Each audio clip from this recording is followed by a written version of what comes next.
আসসালামু আলাইকুম প্রিয় শিক্ষার্থীবৃন্দ, কেমন আছো? আশা করি ভালো আছো, ঘরে আছো, নিরাপদে আছো এবং স্বাস্থ্যবিধিগুলো মেনে চলছো। পাশাপাশি তোমাদের নিয়মিত পড়ালেখাগুলো চালিয়ে যাচ্ছ। এই দীর্ঘ সময় শিক্ষা প্রতিষ্ঠান বন্ধ থাকায় তোমাদের পড়ালেখায় একটি মারাত্মক ব্যাঘাত সৃষ্টি হচ্ছে। এগুলো পুষিয়ে নেওয়ার মতো না। তারপরেও তোমরা যদি নিয়মিত চর্চা করো, একটু কষ্ট করো, তাহলে অনেকটা এগিয়ে থাকতে পারবে। তা না হলে হঠাৎ করে যখন শিক্ষা প্রতিষ্ঠান খুলবে তখন তোমাদের উপরে একটি বাড়তি চাপ তৈরি হতে পারে, চাপ সৃষ্টি হবে। এটাই স্বাভাবিক, কারণ অল্প সময়ের মধ্যে অধিক পড়ালেখা করতে হবে। সুতরাং বুদ্ধিমান স্টুডেন্টের মতো তোমরা অনেক বিষয় যেগুলো সহজ নিজে নিজেও করা যায় এগুলো পড়তে থাকো বাসায় বসে।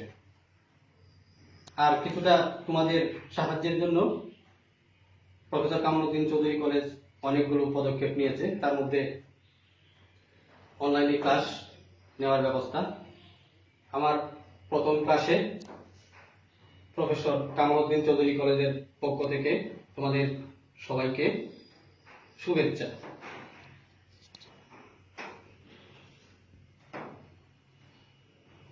আমাদের আজকের বিষয় পরিণতি সুশাসন বিষয়ের দ্বাদশ শ্রেণীর অধ্যায় প্রথম, উপমহাদেশে ব্রিটিশ শাসন।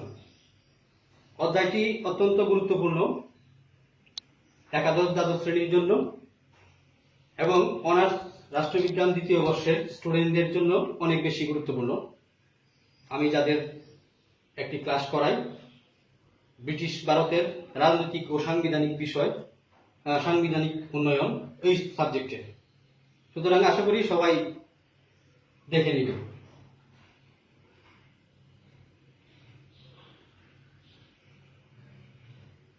ভারতবর্ষে ব্রিটিশ শাসনের কিভাবে শুরু হলো? পর্তুগিজ নাবিক ভাস্কো দা গামা প্রথম ইউরোপ থেকে ভারতবর্ষে আসার সমুদ্র পথ আবিষ্কার করেছিলেন।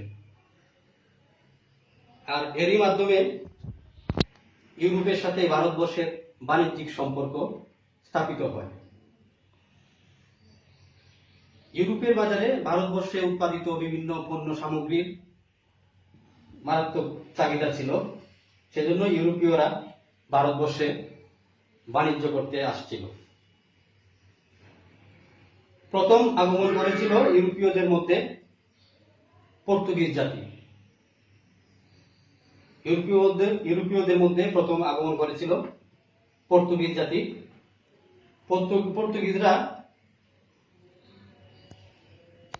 পর্তুগিজরা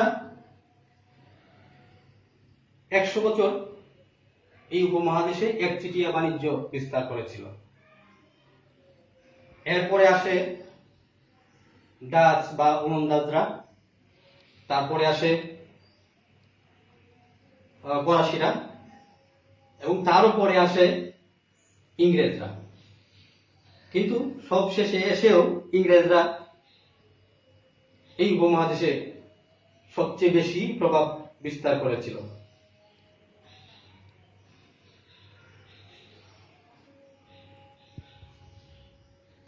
ইংরেজরা যখন ভারতীয় উপমহাদেশে আগমন করবে বাণিজ্যের জন্য, প্রথম তারা 1599 সালে 218 জন সদস্য নিয়ে একটি দুঃসাহসিক বণিক সংঘ নামে একটি সংগঠন তৈরি করে। 1600 সালের 1 ডিসেম্বর তারিখে ব্রিটিশ রাজের সনদ লাভের মাধ্যমে এই সংগঠনটি ইস্ট ইন্ডিয়া কোম্পানি নামে পরিচিতি লাভ করে। এই ইস্ট ইন্ডিয়া কোম্পানি ভারতবর্ষে বাণিজ্যের জন্য 15 বছরের জন্য অনুমতি পায় এবং ব্রিটিশ রাজা বা রানী এই সংগঠনের একজন সদস্য ছিলেন।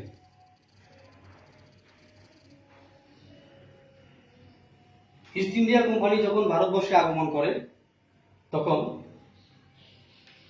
সম্রাট জাহাঙ্গীরের রাজত্ব ছিল। সম্রাট জাহাঙ্গীর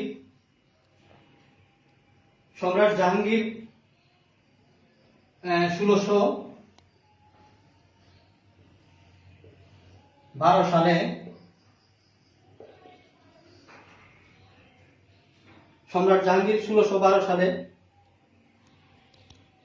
পশ্চিম ভারতের সুরাটে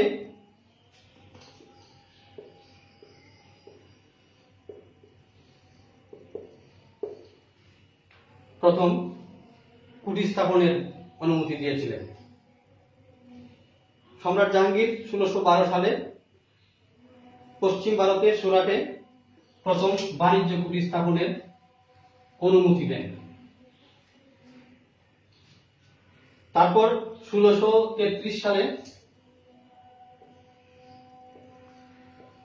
ইস্ট ইন্ডিয়া কোম্পানি 1633 সালে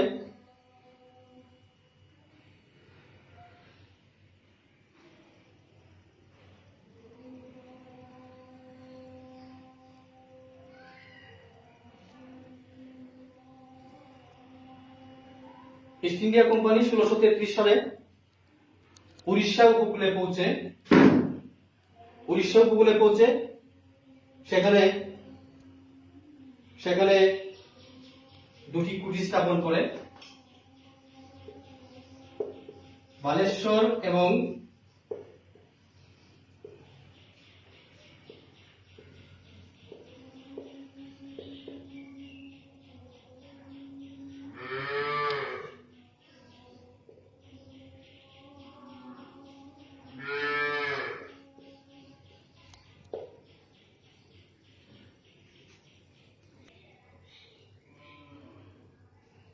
একটি মারাত্মক বিভ্রাট যান্ত্রিক সমস্যার কারণে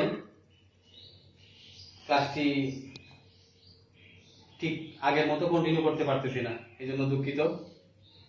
ল্যাপটপটি হঠাৎ করে ডিসকানেক্ট হয়ে যাওয়ার কারণে আমরা আবার শুরু করতেছি। যেখানে বলছিলাম 1633 সালে উড়িষ্যা উপকূলে ইস্ট ইন্ডিয়া কোম্পানি পৌঁছে এবং বালেশ্বর এবং হরিহরপুরে দুটি কুটির স্থাপনের মাধ্যমে বাংলায় প্রথম ইস্ট ইন্ডিয়া কোম্পানির বাংলায় প্রথম ইস্ট ইন্ডিয়া কোম্পানির বাণিজ্য শুরু হয়। এর পরবর্তী সময়ে বাংলার সুবেদার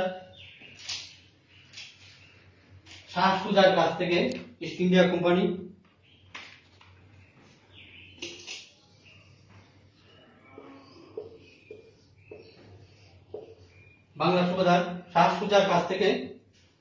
কোম্পানি একটি মারাত্মক সুবিধা পেয়েছিল। সুবিধাটি হচ্ছে তারা বাংলায় বিনা শুল্কে বাণিজ্য বিস্তার করার সুযোগ পেয়েছিল। এই সুবিধাটি পরবর্তী সময়ে বাংলায় তাদের আধিপত্য বিস্তারে সহায়ক ভূমিকা পালন করেছিল। ইস্ট ইন্ডিয়া কোম্পানি বাংলা সুবেদার শায়েস্তা খানের কাছে হুগলি নদীর মোহনায় একটি নৌঘাটি স্থাপন করার জন্য আবেদন করে এবং সেই আবেদন যখন নাকচ হয়ে যায়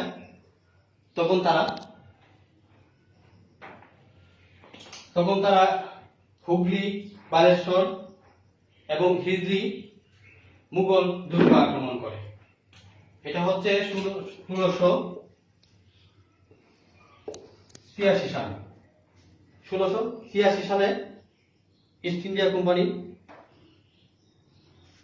হুগলি, বালেশ্বর এবং হিজলি মুঘল দুর্গ আক্রমণ করে এবং 1687 সালে তারা চট্টগ্রাম আক্রমণ করে। এই প্রত্যেকটি আক্রমণেই ইস্ট ইন্ডিয়া কোম্পানি মুঘল বাহিনীর কাছে পরাজিত হয় এবং ক্ষমা প্রার্থনা করে এবং যুদ্ধের ক্ষতিপূরণ দিতে বাধ্য হয়। এরপর 1690 সালে ইস্ট ইন্ডিয়া কোম্পানি এবং মুঘল সরকারের মধ্যে একটি চুক্তি স্বাক্ষরিত হয়। এই চুক্তি অনুযায়ী ইস্ট ইন্ডিয়া কোম্পানি সারা ভারতবর্ষে মাত্র 3000 টাকার বিনিময়ে 3000 টাকার বিনিময়ে বাণিজ্য করার অনুমতি পায়।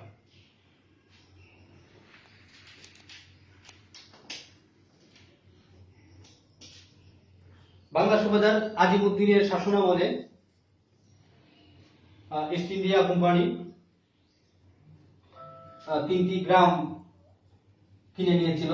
এই 3টি গ্রাম হচ্ছে সুতানুটি, কলকাতা এবং গোবিন্দপুর। সুতানুটি, কলকাতা এবং গোবিন্দপুর নামে 3টি গ্রাম কিনে নিয়েছিল।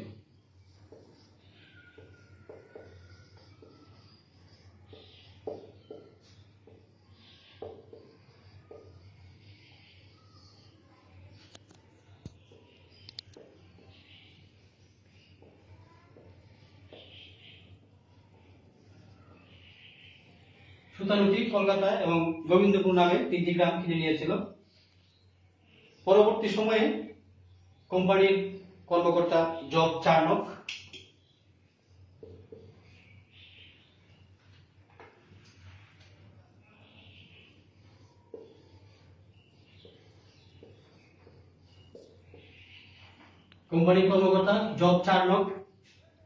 এই কলকাতাকে বলা যায় কলকাতা মহানগরের ভিত রচনা করেছিলেন জব চার্নক। পরবর্তীতে কলকাতা গোটা ভারতবর্ষের রাজধানী হিসেবে পরিচিত পেয়েছিল।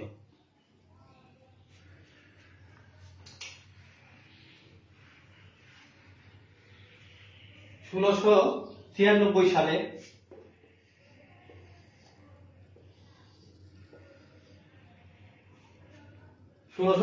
সালে ইস্ট ইন্ডিয়া কোম্পানি কলকাতার ফোর্ট উইলিয়াম দুর্গ স্থাপন করেছিল। তারপর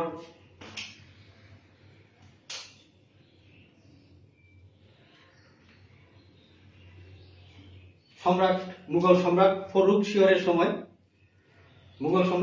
সিয়রের সময় একটি বিশেষ সুবিধা পেয়েছিল ইস্ট ইন্ডিয়া কোম্পানি।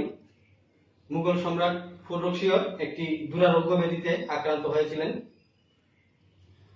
আক্রান্ত হওয়ায় ইস্ট ইন্ডিয়া কোম্পানির চিকিৎসক সার্জন উইলিয়াম হ্যামিল্টন তাকে চিকিৎসা করে সুস্থ করে তুলেছিলেন। আর এর পুরস্কার স্বরূপ 1717 সালে ফররুখ সিয়র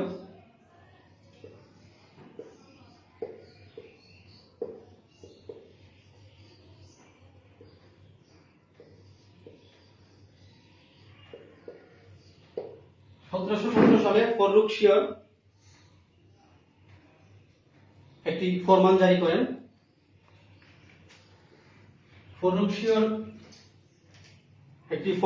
করেন। ফরমানে ইস্ট ইন্ডিয়া কোম্পানিকে বিশেষ কিছু সুবিধা দিয়েছিলেন। এর মধ্যে অন্যতম হচ্ছে তারা মাত্র বার্ষিক 3000 টাকার বিনিময়ে সারা ভারতবর্ষে বাণিজ্য করবে। তারপর ইস্ট ইন্ডিয়া কোম্পানির কোনো মালামাল চুরি হয়ে গেলে মুঘল সরকার তা ক্ষতিপূরণ দিবে বা ফিরিয়ে দিবে। এরপর হচ্ছে কোম্পানি কোনো অজুহাতে কোম্পানির নৌকা বা জাহাজকে আটক করা যাবে না। কোম্পানিকে কলকাতার আশেপাশে আরো 38টি গ্রাম বাংলা সুবাদার দিয়ে দিবেন। এরপর হচ্ছে ইস্ট ইন্ডিয়া কোম্পানির অধীনস্থ দেশীয় কর্মচারীদের বিচার করার অধিকার কেবল তাদের হাতে থাকবে। এভাবে ফররুখ সিয়র ইস্ট ইন্ডিয়া কোম্পানিকে অনেকগুলো সুবিধা দানের মাধ্যমে মূলত ভারতবর্ষকে তাদের হাতে তুলে দিয়েছিলেন। এই ব্যাপারে সুবেদার মুর্শিদ কুলি খান দিল্লি সম্রাটকে অনেক বোঝানোর চেষ্টা করেছিলেন, কিন্তু শেষ পর্যন্ত উনি ব্যর্থ হন। এভাবে ইস্ট ইন্ডিয়া কোম্পানির আধিপত্য দিন দিন বৃদ্ধি পেতে থাকে।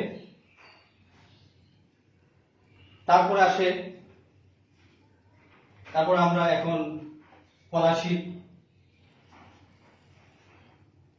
পলাশির যুদ্ধ এবং ইস্ট ইন্ডিয়া কোম্পানির শাসন প্রতিষ্ঠা, বাংলায় ইস্ট ইন্ডিয়া কোম্পানির শাসন প্রতিষ্ঠান সম্পর্কে জানবো।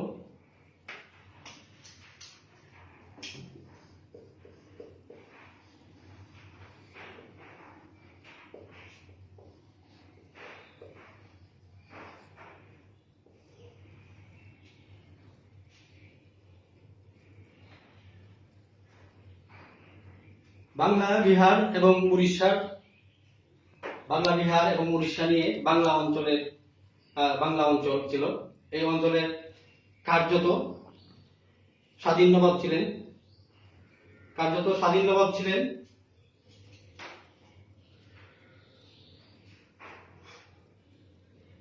আলীবর্দী খান।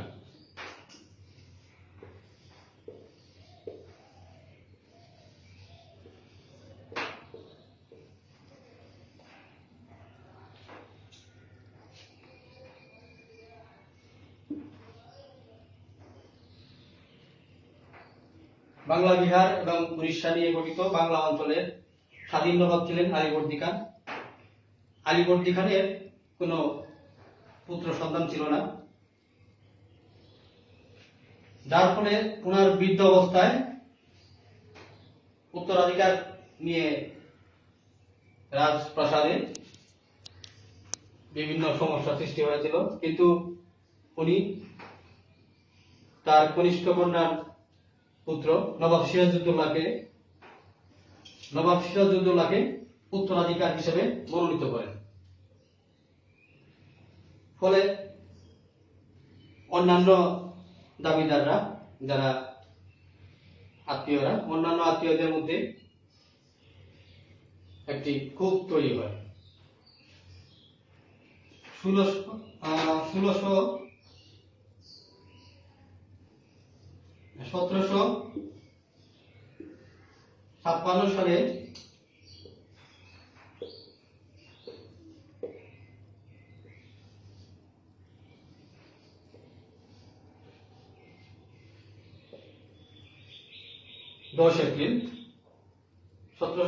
সালের 10 এপ্রিল নবাব সিরাজউদ্দৌলা সিংহাসনে বসেন। 1756 সালের 10 এপ্রিল নবাব সিরাজউদ্দৌলা বাংলা সিংহাসনে বসেন। তারপর থেকেই প্রাসাদ ষড়যন্ত্র শুরু হয়।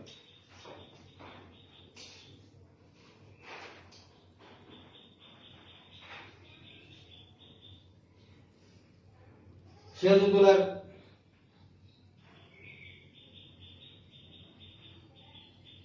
সিংহাসনে আরোহণটাকে কেন্দ্র করে ইংরেজদের মধ্যে একটি অনীহা প্রকাশ পেয়েছিল।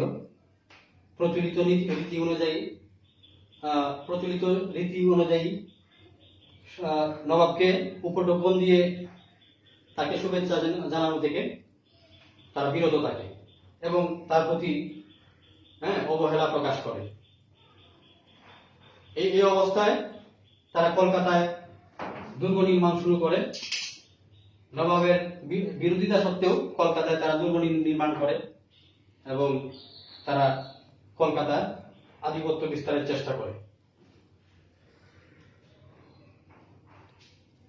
1756 সালের 10 জুন4 জুন নবাব সিরাজউদ্দৌলা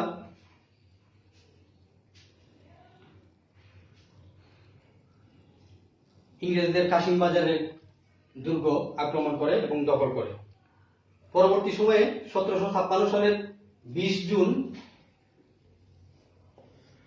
তিনি কলকাতা আক্রমণ করেন এবং কলকাতা দখল করে নেন। কলকাতা দখল করার পরে উনি কলকাতার শাসনভার মানিক চাঁদের উপর দিয়ে তিনি কলকাতা ত্যাগ করেন, মুর্শিদাবাদে ফিরে আসেন। কিন্তু মানিক চাঁদের বিশ্বাসঘাতকতায় ইংরেজরা পরবর্তীতে আবার কলকাতাকে দখল করে নেয়। মানিক চাঁদ কোন রকম তাদের ক্রিয়া প্রতিক্রিয়া ব্যক্ত করেনি। মানিক চাঁদের বিশ্বাসঘাতকতায় কলকাতা আবার ইংরেজদের হাতে চলে যায়। এদিকে নবাব সিরাজউদ্দৌলার বিপক্ষে প্রাসাদের কিছু ব্যক্তিবর্গ ইংরেজদের সাথে মিলিত হয়ে প্রাসাদের ব্যক্তিবর্গের মধ্যে বিশ্বাসঘাতক মির্জাফর, রাজবল্লভ, রায়দুর্লভ, জগৎ শেঠ, উমিচাঁদ, এরা কোম্পানির ইস্ট ইন্ডিয়া কোম্পানির এজেন্ট ওয়াটসনের সাথে একটি গোপন বৈঠক করে। বৈঠকে বিশ্বাসঘাতক মির্জাফরকে বাংলার নবাব করার সিদ্ধান্ত গৃহীত হয়। এটা নবাব সিরাজউদ্দৌলা এই ষড়যন্ত্রের কথা জানতে পারেন এবং তিনি তাকে প্রধান সেনাপতির পদ থেকে অপসারণ করেন।